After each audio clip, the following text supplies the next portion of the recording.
rang us saying about Yeah, I just your wanted to appointment. discuss my appointment. I mean, I thought I was going in for a routine appointment. I didn't realise I was going to see the consultant. And he showed me the picture of my colon. It was a really good reading, considering that the prep didn't work. Yep. And considering that I was actually very constipated at the time. But it's the first time I've ever seen my colon since I was diagnosed 20 years ago.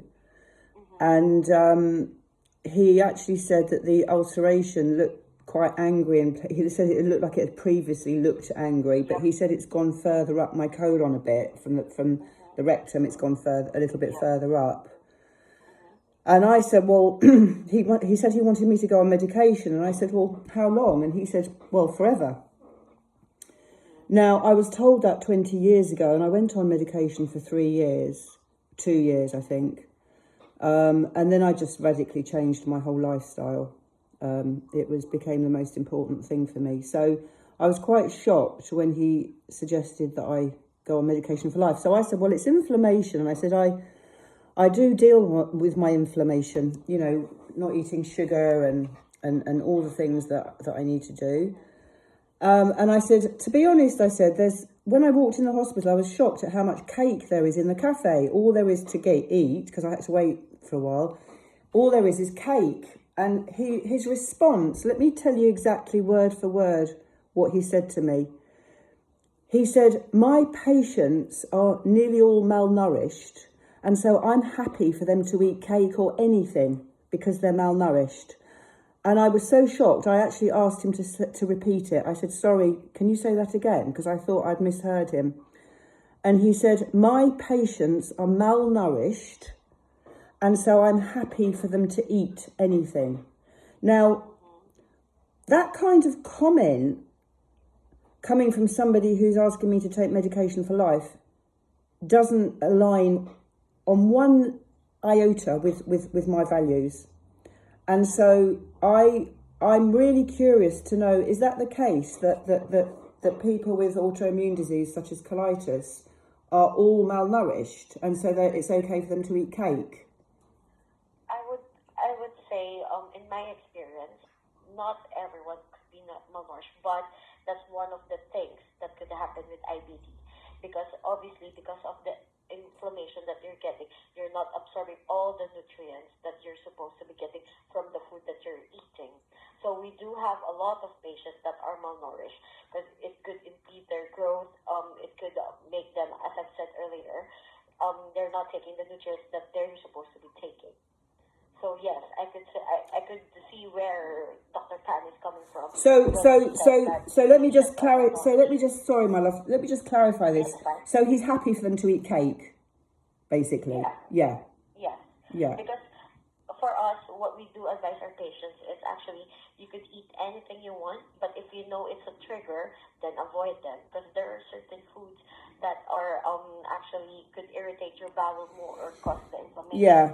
So like as you do know, tomato skins, onions, those kind of things. Yeah, I mean nothing triggers me. It's only stress that triggers me. You know, if there's a very extreme event with a family member.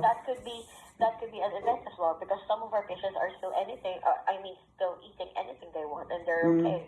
But once something happens, like as you said, stress or some unfortunate incident or circumstance happen in their life, that could trigger things. So let me just get this right as well, because it's a different world, obviously.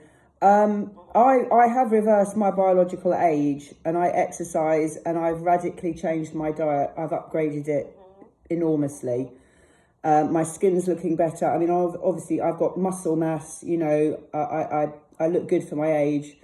I'm 64. And so he's recommending that I eat cake and go on medication. Yeah? I would say he might what he means is, in general, he's okay for his patients to have cake. Right. So for you, I would say anything moderate is okay. As long as you're not eating, like, every second you're not eating cake, then that's fine. Not eating cake every second. Yeah, not that kind of like he's not recommending that. But Yeah. once in a while, if you want cake, then that's fine. Yeah. As long as you're not eating that every day or every So minute, if then it's that's fine. okay, so if it's inflammation in my body, he's not recognizing that sugar is the biggest cause of inflammation and seed oils and that kind of thing. He's not. No. No. He thinks it. Yeah. Yeah. Yeah. Wow. Okay. Right. So he also told me that that if I took the medication, it wouldn't be going into my bloodstream, which I found very strange since it's going into my mouth. It must surely go into my bloodstream. I would say maybe there are some, because of the absorption of the medication, there could be some that I think it's more on it will be absorbed in your colon, in your bowels. But don't I have a blood supply in my bowel? Yeah, you will have, but not, I would say not all the medication will go into your bloodstream. There might be some components that goes to your bloodstream, but mostly it will go to your colon, or there are phases in the colon that each component will be absorbed. So isn't it, because we have a small bowel, we have a large bowel, Yeah. there are certain components that where each nutrients are absorbed. Right. So originally I was recommended this foam to go into the rectum, but he said it's not actually reaching that. But he said if I take the nurse had said if you take the foam as you get a flare up, she said that doesn't go into the bloodstream. So that kind of sounded okay. But when he said if you take it orally, it won't go into the bloodstream. That's not what the nurse told me originally, because she said that's why we give you the foam, because it's more localized. Yeah. So the foam is topical, as we said, so it's more on the superficial side of Yeah. things. So they might be the same medication, but as you do know, there are two different administrations as well. As we've said, one is foam, which is the enema, which is the topical one, and one will be the oral one. So they both have different mechanism of action.